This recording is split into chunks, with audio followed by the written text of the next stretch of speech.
of the Book Launch Podcast. I am Courtney Weidner. I am joined by my friend and fellow coach and spirit guide, Kathleen Flanagan. And thank you, Kathleen, for hosting us on your channel today. We are talking about our alignment journeys. And there is a big book launch that's happening next week on September 9th.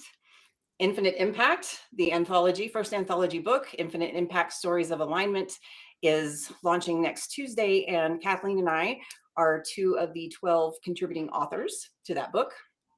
And for the last 3 weeks, we've been sharing our alignment stories since Kathleen and I connected last April of 24, and getting into alignment, meeting each other through Infinite Impact. And we've been sharing our stories and just how much our life has changed since we met and started doing this work. And we're two very different people with two very different stories. And we're here to share how alignment is here to benefit everyone. And today we are on part 4 of this journey, and we are picking up where we left off last week, which was March of this year, right, Kathleen? Right? That was when our chapters were due for the book, which is published next week. And just how much stuff has changed just since we wrote our chapters, because this alignment stuff is just, when you're on the train, it's like, this is what being alive is, and life happens, and it's quite the ride. So we're going to pick up from last week, and Kathleen kicking us off today. Okay. Well, the one thing that I noticed last week, I meant to say, but I thought it was like 2 years ago, because I feel like I have lived 2 to 5 years in this 1 year alone. I swear to God.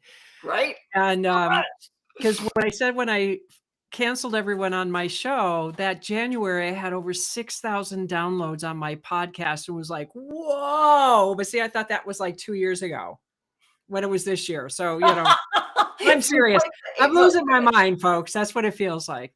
But when I decided to do this chapter, and, when I went to Books and Business, again, it was another one of those events that I wasn't very grounded, even though on the way to the airport, I got this sense like something came down, thought it was going to be a foreboding, but it wasn't a foreboding in a negative way. It was just, I have a cat who's throwing everything off my table right now. I hear that. Anyways, this is a cat who wants to go outside.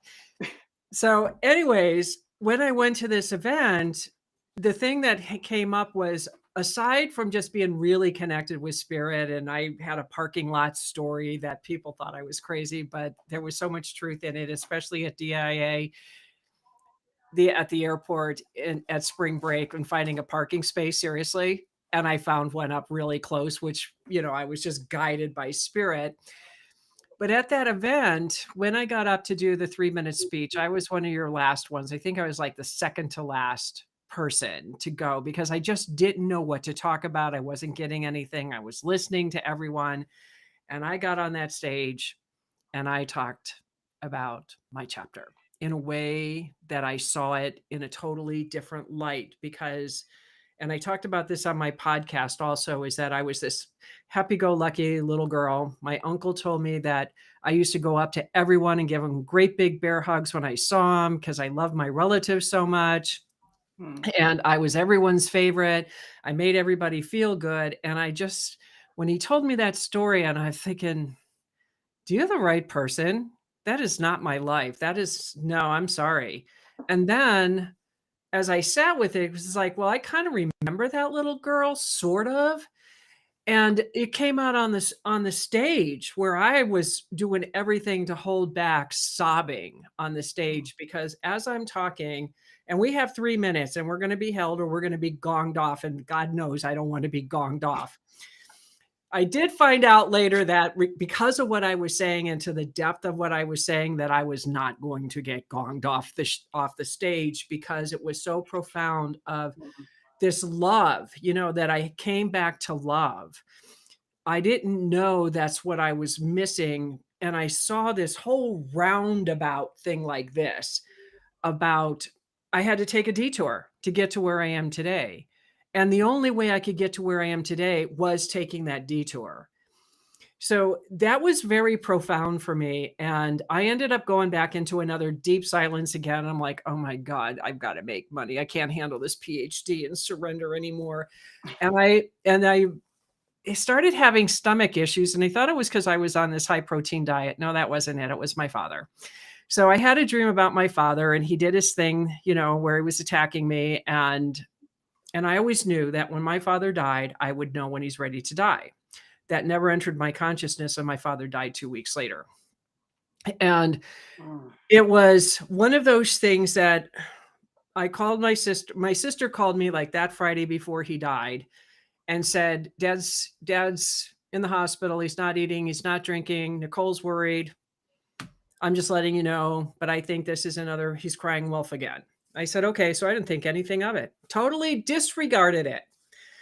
And I was going into a class at 8:00. I think it was a Tuesday morning. And at 8:10, I got a text that my father just passed. And now I am walking into a business class, and it's like, Kath, so tell us about you. And it's like, okay, well, first of all, I'm going to preface it. I just got word that my dad died. I'm okay.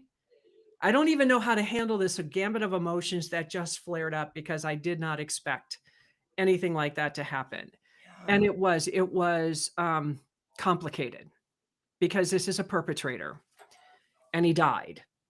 And I realized that my identity was around that man. So it was more than just looking over my shoulder of what's out to get me. It was an identity crisis that I went through. And I remember reaching out to several people and nobody was able to talk to me. And I didn't judge it. I didn't do anything. I have to talk to someone or I'm going to die. Because at that moment, I didn't know who I was anymore. Sorry, I got this cat's making me crazy. I know, I'm not trying to laugh. He's headbutting the mic and I'm just like, you're in a moment. And I'm like, Marco. And I'm sitting here and I reached out to a friend of mine out and I didn't even think about her being back East Coast anymore. And I said, I just really need to talk to somebody. And I mean, I was in this gut-wrenching vulnerability that I never, ever show anyone. And I said, I don't know who I am anymore. I don't know where I'm going. And I feel like I should just die because I don't know this. And so she had a lot of relatives who were assaulted by other family members. And when the perpetrator died, they committed suicide. And I knew I was in that place. I could feel that place. And that place scared me tremendously because I did not expect that at all.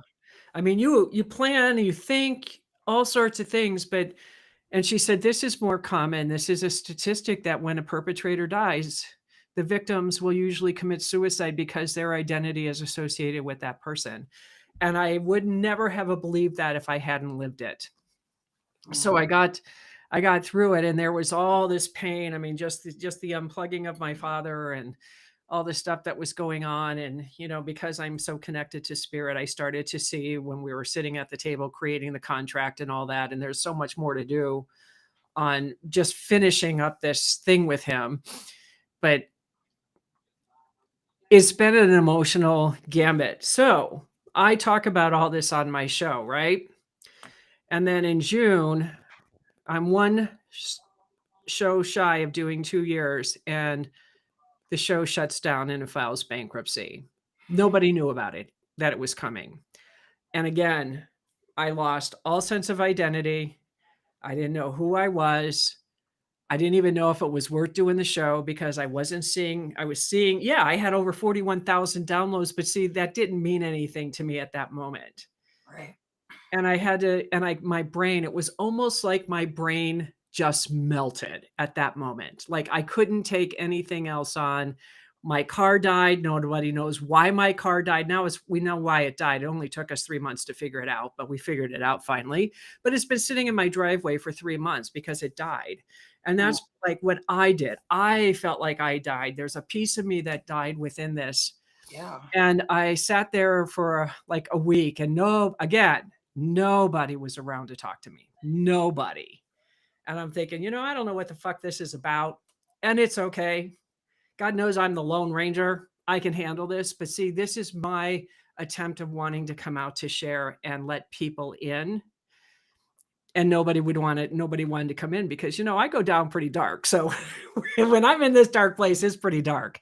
But I got through it, and I decided that I was going to keep the show going because there were 41,000 downloads and people are obviously wanting to listen to me and the show. And even though I may not see anything on the other end of people contacting me or anything, people are watching the show.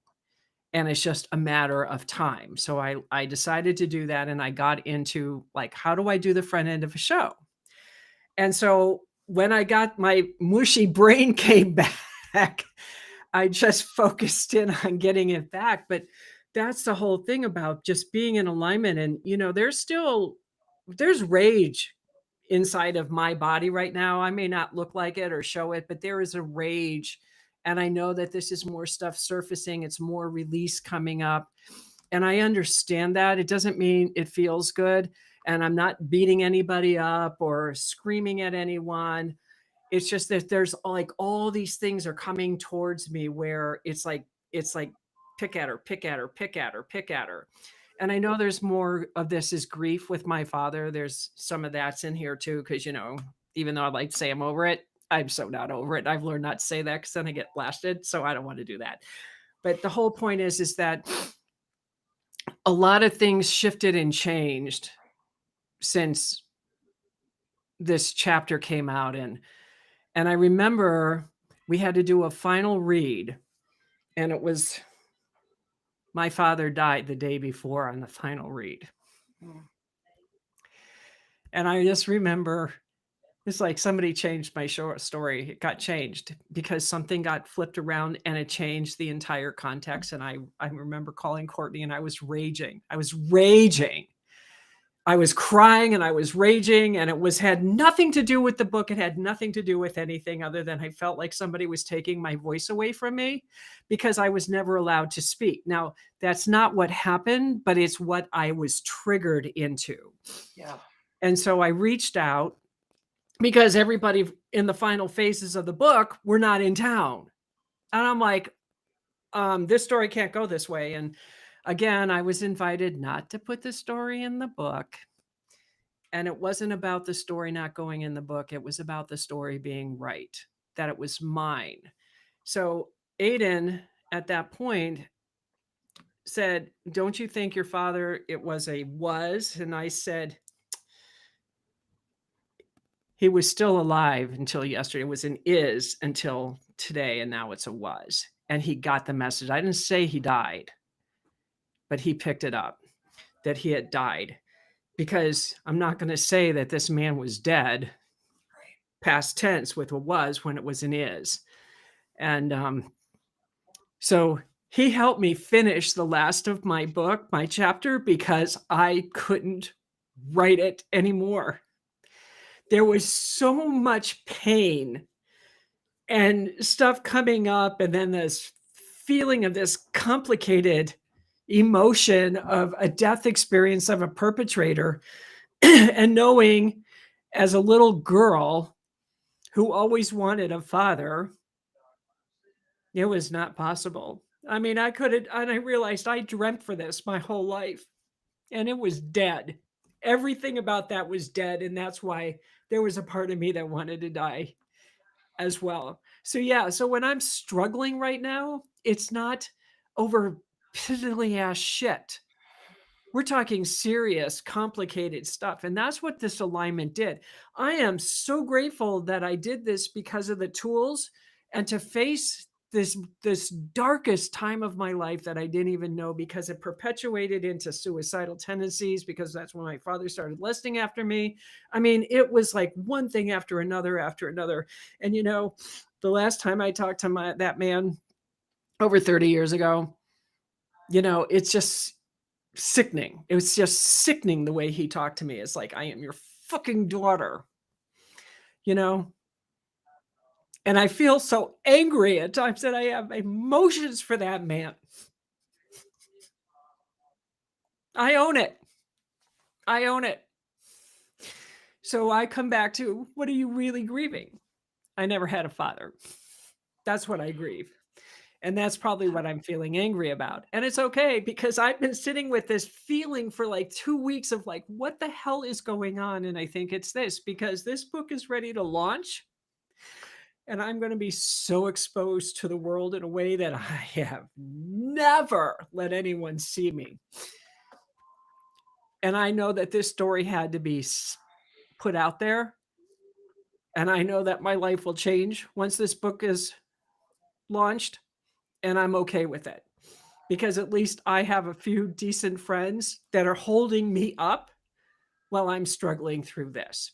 So yeah, I know that's a little much and it certainly wasn't what I planned on talking about, but obviously, this is it. Girl, Yeah. this is what happens when you're podcasting, right? And what channels through is just what comes in. And this is reality, man. This is your life and your experience. And it's really been awesome to be here with you to watch it.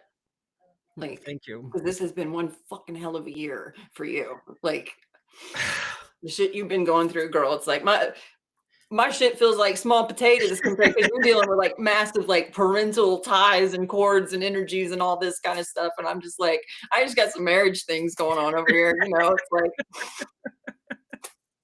alignment, two totally different things in what it does for us. And the impact is still there. It doesn't matter what mine is. Mine's critical for me as Courtney's marriage is for her. That's the thing. It's what's critical in our lives. Yeah. Because your marriage took you to a different route that you were going on. You changed the trajectory of your life. Really I mean, did. that's the thing. It was pivotal. This is pivotal in letting us see the trajectory of our lives and how much they changed, because we just take everything in stride. Like, well, this is just natural and normal. And no, it's not. It's not. You made the choice. You made a choice. You could stay. I chose to live through the suicidal tendencies of my father dying. I chose to go deeper and find out, who am I really? Who am I without this man? And it's not easy because right now I'm still navigating through rage. I didn't even know there was that much rage in me. Oh my God, what the fuck did that man do to me? Is that one of the phases of grief? I don't even know. It is. But, well, Anger is. Anger, but this is go. rage. Yeah. Yeah. Because it's a lifetime. It's a lifetime. It's actually many, but it's a lot. It's just never stopped in this life. It never stopped.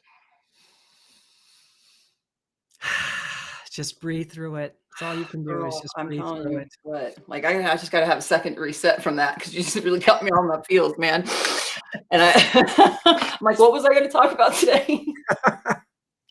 Well, I wasn't planning on it, but I think that's what this book's about. I mean, it really is. This is the raw emotion of what alignment does. And yet we're still smiling. We're still happy. It doesn't matter if it doesn't feel good or not. There's so many beautiful blessings coming because of it. Yeah. God, it's so funny you said that because I just said that to Isaac this morning. I'm like, is this what alignment and alive like really? Because I'm feeling all these emotions and they're so intense all the fucking time. I'm like, is this just, I just got to get used to this. Yeah, you do, sweetheart. This is it. This is fully present. Holy shit. Oh, human experience is something. And yeah, so where the hell was I last month? Oh yeah, or last week. Yeah. March, we wrote the chapter. I just got home to Colorado. Wrote the chapter, was due the next day. And I was here for 10 days.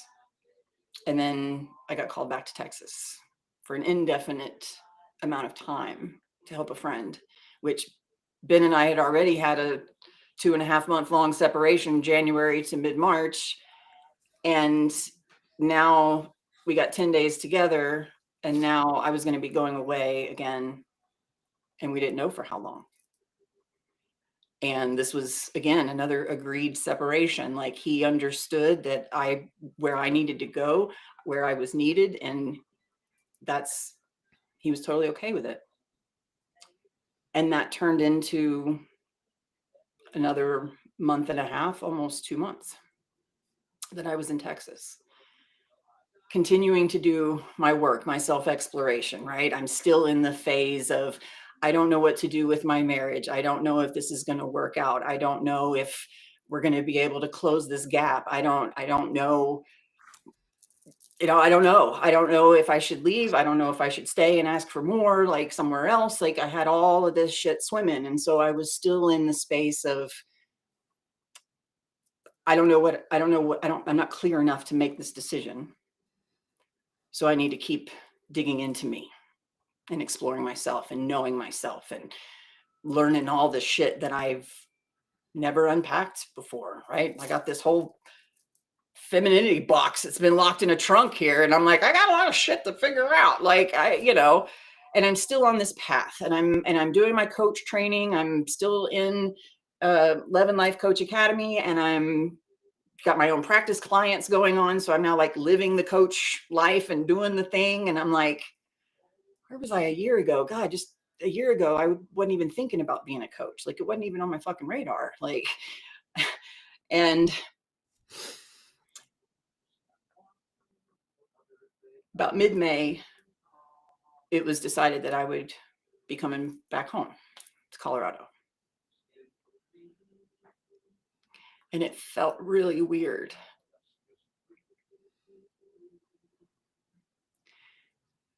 Ben and I talked. People thought it was so strange that first 2.5 months that we were apart. We talked on the phone twice. Wow. People always do that react. They're like, wait, what?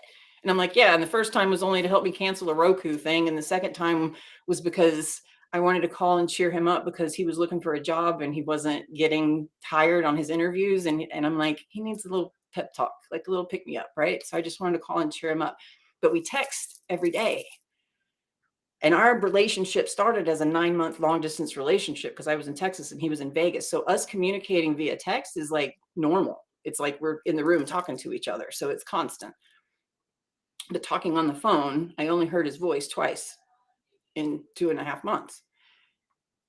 And then when I went back to Texas for that time, and I realized, what haven't I been doing in this marriage? Like, what did I do? What did I used to do that I stopped doing? How did I used to be? And how more feminine was I in the beginning of our relationship, and then just swung the other way hard and went full into workaholism. And I just really started looking at our whole timeline. And I'm like, we've been through a lot of shit together, man. And so how did I change in all of that? And what did I stop doing that fed to the gap being there? Because it's not all the other person's fault, ever. And so taking full inventory, I'm like, if I'm going to be clear about this and knowing what my part was in all of this, like I want to know, what did I do, and own it. And I started seeing things like I stopped touching him so much. And I'm a touchy-feely person, like just hugging someone. And I realized there were like kind of days that went by that we never touched each other. Like, and so in that time that I was in Texas round 2, I realized we're not connecting in conversation. I share everything with him, but if shit's really like getting me, and I haven't shared with him so much of this growth, why? Well, because the last summer before I tried that and it didn't go so well, and I tried to tell him what I wanted and how I'd changed and what I'd learned, and it didn't go so well. But now I was in a different place too. And I realized that the things I want with this man are never going to happen if I don't start talking to him about them. And so at one point I had said, you know what? I was like, I don't want to wait until I get home, because I don't know when that's going to be, to start having these conversations with you. And we agreed to a weekly FaceTime. That was new and huge. And so we started actually seeing each other and talking, and I started having these kind of conversations and just saying, there's so many things I want to talk to you about. Intimacy is way more than sex, friends. Yes, that's what I wanted, but there was all this other work that had to go with it.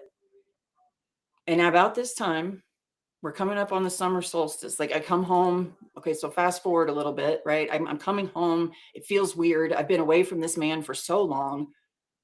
And we get to start over kind of in a new place, new space, new energy. Like he's been there building the nest, waiting for me to come home, and taking care of the kids. The cat's been here. He's been taking care of the babies for 5 months at this point without me, and doing all the things and just taking care of our new home. And he got a job. He got the job of his fucking dreams, y'all. So you want to talk about how our alignment can impact the people around us? I leaned into my shit. I got the nudge. Let's move. He's been wanting to move for forever. Finally, he's like, finally, the woman's ready to go. But that meant I had to close office, all this stuff. And like everything started happening so fast once I made the decision that was going to serve me best and him too. Because he got to the land where he wanted to be and the beautiful nature and all this kind of stuff. And he got his fucking dream job that he's always been wanting. And because I changed the deck a little bit and I started changing and talking about what I wanted and let's move to Colorado and all this stuff, it was like he started shifting too. And so now we're both kind of changing. And now he's got this job that he loves, great culture, never had a job like this before, like loves getting up at 3 a.m. to go to work. Crazy. And he wakes me up at 4 a.m. with my warm cup of coffee or warm water now, because he knows that's what I wanted, and kisses and stuff. And I get to start my day at 4 a.m. and I get to have the morning that I've always wanted. I mean, there's like so much cool shit that's happened now since I've gotten home to Colorado, and all the things that I wanted for myself are finally now here in my life. And I have nature and I have water and I have a husband now that we're having way deeper connecting conversations about everything, literally. And what's funny is I always wanted to do something with Ben that would be us like doing something together as a team. And those conversations that we've been having on the couch lately about relationships and marriages and what happened to us and what happened and how did we change and all of this and how do we get a little spark back again and all of that. And I'm like, I feel like there's a lot of people here, like in this place in their marriage where it's like that gap's just getting wider, and either they just somebody jump ship, or they both settle and resign, and then they're just not happy for the rest of their lives. They could go a lot of different ways, right? And I'm like, but how many people want to be able to get it back? And so it became really clear to me all of a sudden that that's really the focus of my coaching, is to help people that feel that gap in their marriage. They don't know what to do. They don't want to jump ship, but pouring into themselves. They're ready to pour into themselves to see and get stronger so they can find their own answers and all of that. And I have to give a shout out to Kathleen here, because some of her work had a huge part of this too. And I realized that I still wanted to ask for the hall pass. And I had it in my mind that on the summer solstice of this year that I was going to ask Ben for that. And Kathleen says, did you listen to that meditation yet? And I'm like, nope. She's like, Spirit says you need to listen to that meditation before you have that conversation. Thank you, Kathleen. You're welcome. Because I did the night before the solstice. And the gift that I was so focused on during that meditation of healing, this is her Heal Emotionally Now. Is it still called that? It is. I haven't officially changed. Okay. I'm still working through the name. Okay. So Kathleen's podcast, Heal Emotionally Now. I listened to it and I wasn't really sure what that gift was yet. And I woke up the next morning and I was like, you can't have that conversation yet. There's something I'm not seeing. long story short, what I saw was that Ben and I had a breakdown of trust. And it wasn't that we'd ever done anything against each other, or I broke it down to, it's like there's things about each other that we don't feel safe. And so therefore we don't trust each other. And that opened a whole new door for us to unpack of like, how do these things show up? And what have we done in our past that got the other person is feeling not trust, that they're not safe and that they can't trust us? And I'm like, I can't ask to open my marriage with this unresolved. Not possible. Nope. There's so much more work for us to do in this, and we're doing it. Like, it's not instantaneous, my friends. It's really not. Like, and it takes a lot of energy and holding space and conversations with your spouse and all of that.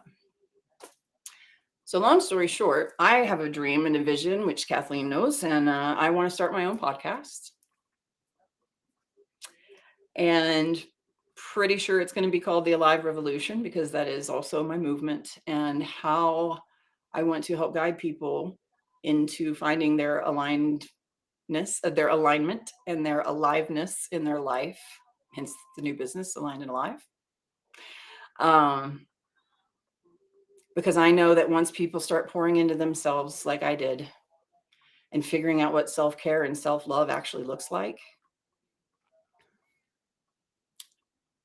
I realized yesterday that the hardest thing that an adult human will ever do is find out how to love themselves, because we're not taught that.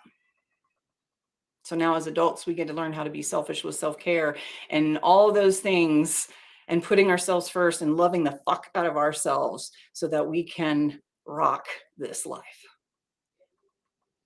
And that's what it takes. And P.S., I'm getting laid now more. So, ultimate mission accomplished, Kathleen. For all of those that want to know, everybody that was like, are y'all okay? We're way better than okay. Better than we've been in a really long time. So.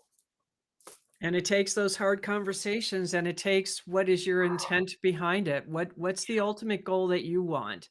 Yeah, saying opening the marriage is easy. I mean, because Sal and I mean, this year he started on January 6th. He got injured at work with the sciatica, and we're now with lawyers at this point because workman's comp denied the claim, and me, I want to fix everything because I was a paralegal and I know. And so now they're trying to settle. And of course I have to talk to the lawyer because it's like, what about this? And what about this? And what about this? And Sal's like, why are you doing this? And it's like, because something's not right. I'm feeling that, kind of thing. But what was interesting about this is, usually, to get back onto what you're saying about couples, usually you've got your partners there when you're down and vice versa. Sal and I are learning how to navigate both of us ourselves, me with grief with my dad and him with his pain. Yeah. And it's not easy. I mean, to the point where I said, get the hell out of my house, get out. I don't need you anymore. I'm over it. And not that I'm over it, but when you are hurting, you say things and you do things out of your own suffering instead of, this isn't working. And I had somebody come in and just kind of say, you guys are both in a lot of pain, totally different types of pain, but you're both in pain and you need to be nice to each other. And I thought, that's a very sound advice, and we need that. And sometimes you do need that because, Sal and I know that we're here with each other till we die. And, when you're getting old together, it gets a little cranky some days. It's not like 20 years old, and you got a whole life. It's like, oh my God, how do we? Ben's in for it, man. I'm not even full menopausal yet, so he's in for it, man. So, it's just, but the whole thing is that all couples go through stuff. Yeah. All couples go through it. And it doesn't matter what stage or how old you are. if something happens, something happens. And there are times I sit there and stare at it. I was like, yeah, because he's like, well, you're never like this. And I said, that's because to me, touch is pain. Mm. I said, you know how hard that one was to own, of like why I don't want people touching me and why I don't want to touch anyone, because it's associated with physical pain. Aside from the beating, there's also the sexual shit that goes along with it. Then there's that emotional pain that goes along with it. I mean, this is a full body experience that I'm navigating through. Yeah. Because, I'm like, I've always wanted to have, the Hallmark romances, so to speak. It's not in my chemistry to be a Hallmark romance. That doesn't mean I'm not going to strive for it. Right. So, I mean, but it's like, but it's okay. I don't have to beat myself up. I don't have to punish myself for this. It's what it is. And it's how do I want to navigate through it? And even though, I mean, because there's days when Sal's hurting and he treats me like I'm his friggin' child. Like I said, I'm not your, quit being your dad, because I'm watching him being his dad. And we have to stop each other. We have to put those boundaries up, because he doesn't know it, because it's an automatic response. And so that's what alignment is it helps you to become very present. Mm-hmm. Because it's like, why are you doing this? And I mean, I'll snap, believe me, when where I'm feeling now, I get a little snappy. But I also understand where it's at, and so does he. So it's like, or we'll sit there and we laugh at each other because we know when the other one's in their garbage, and I'm doing that, and he starts laughing, or he does it to me and does the la la la la la la. And I start, yeah, you want to do that, but I'm laughing because I'm sitting here going, oh my God, this is a perfect mirror of like, oh my God, Kath, what are you doing? I love that. Thank that. God. I really do. Go Sal, make her laugh. Yeah. Fuck yeah. Thank God that he does that, because I get on this little horse and I am going to kill you no matter what. The sword is going, and and he makes me stop and laugh and look, because I don't see that I went into tunnel vision of I'm right. And I'm not right, but I'm right. So, so this is the beauty of it. And so I have to learn to be like, ease up on me, and especially ease up on him, because he's not doing anything. But we all go through this. We all go through our own little weird dynamics with our partners. That's just part of what the relationship is about, how to grow and evolve with a partner. Because it's so much easier to be alone, people. Way easier to be alone than have somebody sit there reflecting back to you all the time, staring at that mirror. Dude, that's what my friend Emily was saying. Like, you can't really grow without having a partner. Yeah, to trigger all your shit. You know what I mean? Like, and then call you out on your shit, because that's what a loving partner does. Don't co-sign on my bullshit, and then doesn't. I'm glad Sal doesn't either. But thank God, thank God. I mean, this is somebody I want to go through life with. He's a happy guy. I need to learn how to be happier. And he just laughs all the time. I'm like, God, I wish I could laugh like this all the time. I'm learning. That's all I can say is I'm learning, and I'm getting better at it and having fun. But I know that my joy comes from dancing, and those days are coming back again, where I'm getting back out on that ballroom dance floor. Girl, that's a date in the future, because I told you I so want to learn how to do that stuff. I love ballroom dancing, and it's not easy. It's hard, and I grump at my instructors. But you know what? Because I can already rock some heels, sister. So it's like I'm halfway there. Yeah. So I just love it, because you feel good, and then you're wearing these beautiful costumes, and your body's moving, and it just makes me happy. It's what makes my heart sing, is to dance. And I know that I really miss that, but this is not the time for me to be doing that work right now. I have to be more where I'm at, knowing I'm going back. Mm-hmm. Your exterior is going to catch up with your interior, babe. Yeah. 1,000,000%. Yep. All of that. And that's what's so interesting too, because people have commented. It's interesting. Some people that I met through Isaac early last year, had commented like 6 months later, they saw me, and one of them had said, and this is a guy over in Italy, right? I mean, and he doesn't really know me, but he had commented about how I physically look different. like my face changed, and I'm like, wow, that's powerful feedback, man. Like, holy crap. Like, I don't know. These people don't even know me, dude, but they just know who I was 6 months ago. And they're like already seeing this transformation. So, Well, that was part of it when I saw you at the last Books in Business in your little tight forming dress and your stilettos. I mean, it was like, he's right. Your face did change. It was like more saggy, and now everything was uplifted. Like everything about you was uplifted. Weird, isn't it? Yeah, I mean, it was just amazing because I just remember the first one and how frumpy you were, and that is not you anymore. Frumpy girl. And by frumpy, Yeah. she means like I was very hidden with my clothes. Like I was wearing jeans, long sleeve shirt. Like I was baggy clothes, hiding everything about her. I was hiding in my clothes. That was exactly what I was doing. Yep. Yeah. Yeah. So can't underestimate the power of orgasms, ladies, because there's I'm just saying, like, there's a whole thing with that. And if you don't know what I mean, go watch the other episodes.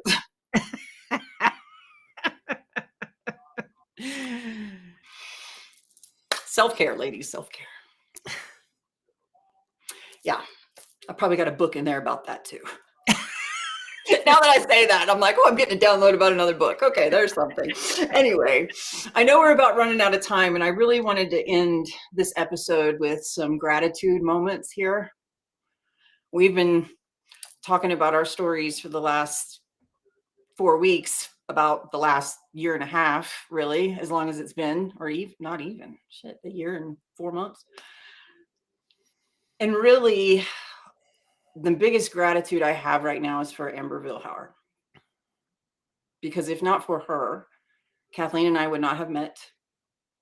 This book wouldn't be in existence, Infinite Impact, and all of the work that I've been able to do through it, and the alignment that I've found, and just everything, the dominoes that have fallen since, is beyond, like, thank you, Amber. Thank you, Amber. And I realized just a couple weeks ago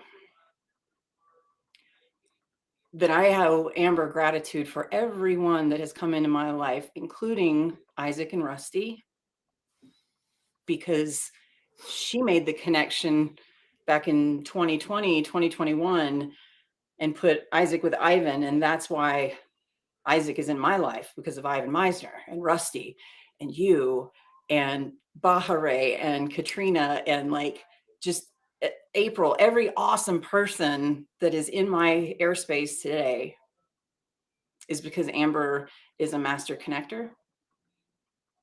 And I realize that I see that in her because I am that also. I see people that align and go together and their energies match. And I'm like, y'all would be awesome friends. And you know what? She's really good at that. So thank you, Amber, for Infinite Impact and the invitation for Kathleen and I to write these chapters, because yeah, earth shifting in all the best ways. And kudos to Aiden, who you mentioned earlier, that helped us put our chapters together and refine them and all of that, his counsel and guidance on writing and how I could clean things up. I've never written a chapter before. So having that, him as a writing coach and everything was just super, super awesome. And all the NG crew that supports Amber in this whole book production and everything. So I want to say thank you to everybody. And thank you, Kathleen, for this space so we could do this together. Well, you're welcome, Courtney. And I just want to say thank you as well, because I don't think I would have gone to the depth of my chapter if it wasn't for Aiden pushing me further down. And the more he pushed, the more I resisted and the more I went down. And then he kept saying, you can go further, you can go further, you can go further, without ever saying those words. He never ever said those words. It was just how he delivered and how professional he was. And knowing that I was a baby the whole time, crying all over him, trying to move down into this. And I think that's when I read the final chapter to sign off on it, when I saw that a sentence, one sentence was off. And I reached out, hysterically crying after talking to Courtney, and Amber reached back and said, "I didn't change your chapter." "You didn't?" "Well, I don't think it was there before." And she said, "It's okay to change the chapter to what makes it right for you. And if you don't want to put it in the book, it's okay too." And I'm like, "No, it's staying in the book." And I was like, all I needed to at that moment was to be heard. It was just to be heard, because I went through a life without being heard, seen, or even valued. And this is a gut wrenching story that I wrote about. I mean, it's gut wrenching. And the fact that the team gave me all that safety and space to do that, when I could stay on that surface, and they kept saying, "Go further."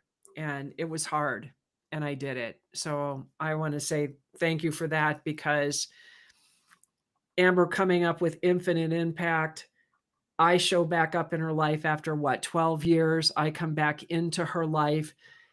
Then I go through this of meeting these people that I have never met in my life. And then I get this opportunity, and who knows where my trajectory of my life is going. I mean, one book, one person following a calling, and look at the impact that was made. And don't think you're not capable of doing that as well. We all have that in us.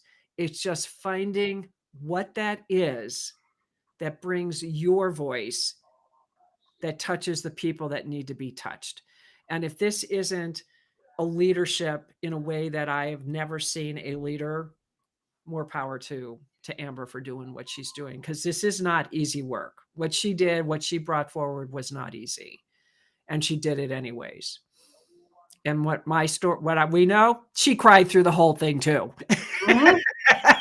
Because she had to go do the work. I mean, if you're not crying, you ain't moving. And that's it. Like, her stories evolved too since she wrote the first book. Like, more of Amber's story in part 2. Like, I mean, it's all of us, Amber included. She's on the journey with us too, learning and seeing and growing, and it's expanding and all of it. So did we cover it all? I don't know. I think so. We're going to be at the Final Books in Business Elevate Summit happening here in Boulder. That's happening next week on September 10th and 11th. But the big news is the giant book launch that's happening. It's going to be a virtual event. It's happening Tuesday, the 9th, next Tuesday. And you can turn 9 into a.m. 9 It's at a.m. 9 a.m. 9 a.m. Mountain, I assume. Okay, Yep. yes. And you can turn into Amber's socials or mine and Kathleen. I'm sure we're going to be tagging and streaming and like all of the things. So tune in live on Tuesday if you can. You can pre-order your copy of the book right now. So that totally helps us out on launch day, because we totally want to make it a bestseller. I'm not going to lie. Like, that would be really cool. So if you would like to get your copy, please, get that online, and you can go ahead and pre-order that. And yeah, if you want to continue a conversation with me or Kathleen, Awakening Spirit, Align and Live, you can reach us on our websites, which I know Kathleen will put in the description of this podcast when we get off here. And yeah, thanks for listening and watching, everybody. It's been an honor to share these stories with y'all and have your support throughout this entire journey. And if you're looking for your alignment or some spiritual guidance in your life and figure out how to come alive, Kathleen and I would love to talk to you. Definitely. Yeah. Thank you, everyone. We do appreciate your time, your energy, and allowing us the space to be able to just be really open and vulnerable to let you know that this is really something worth looking into. Absolutely.